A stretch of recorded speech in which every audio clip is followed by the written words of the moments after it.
কুষ্টিয়ার কুমারখালীর কৃষকরা ক্যাপসিকাম চাষ করে বদলে দিচ্ছেন নিজেদের ভাগ্য।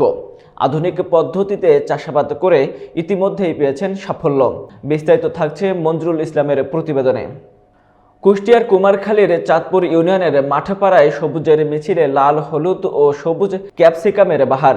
আধুনিক মালচিং পদ্ধতিতে 10 বিঘা জমিতে ক্যাপসিকাম চাষ করে তাক লাগিয়েছেন 30 জন কৃষকের একটি সমবায় গ্রুপ। কৃষক লিখন আলী জানালেন, মাত্র এক সপ্তাহে 150 থেকে 200 টাকা কেজি দরে 2000 কেজি ক্যাপসিকাম বিক্রি করেছেন 3 লাখ টাকায়। কৃষক লিখন আলী, আমরা প্রায় 10 লাখ টাকা খরচ করেছি, ইতিমধ্যে 3 লাখ টাকা বিক্রি করেছি।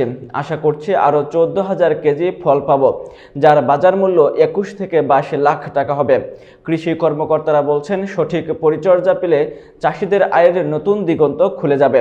মোহাম্মদ রাইসুল ইসলাম, কৃষি কর্মকর্তা, আমরা কৃষকদের প্রশিক্ষণ, পরামর্শ ও উপকরণ সরবরাহ করছি। আবহাওয়া অনুকূলে থাকলে 23 থেকে 24 লাখ টাকার ক্যাপসিকাম বিক্রির আশা করছি। উচ্চ ফলন ও লাভজনক ফলন দেখে অনেকেই এখন ক্যাপসিকাম চাষে আগ্রহী হচ্ছেন। তবে সরকারি সহায়তা অব্যাহত থাকলে এ অঞ্চলে ক্যাপসিকাম চাষ আরও সম্প্রসারিত হবে বলে আশাবাদী কৃষকরা। ছাগলার ধারে এই প্রজেক্টটা আমরা এই ক্যাপসিকাম প্রজেক্টের আমাদের বড় ভাই ইলিয়াস হোসেন খসরু আমাদের প্রথম এই জিনিসটা আমাদের বোঝাইছে এবং শিখাইছে, এবং আমাদের উপজেলা সহকারী মোহাম্মদ মামুন ভাই তার সহযোগিতায় আমরা এই এত দূর আগাইতে পারেছি। 2-3 বার উঠেছে, তাতে ভালো ফলন আসছে এবং এক এক গাছে 3 কেজি 3.5 কেজি ফল আসবে আমার আশা করি। 25,000 গাছ লাগাইছি।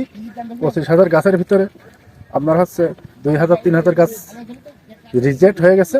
হারভেস্ট করতেছি এবং বাজারজাত করতেছি, তাতে এই ফসলটা আল্লাহ দিলে আমাদের আশা করেছি পরবর্তীতে লাভবান হব।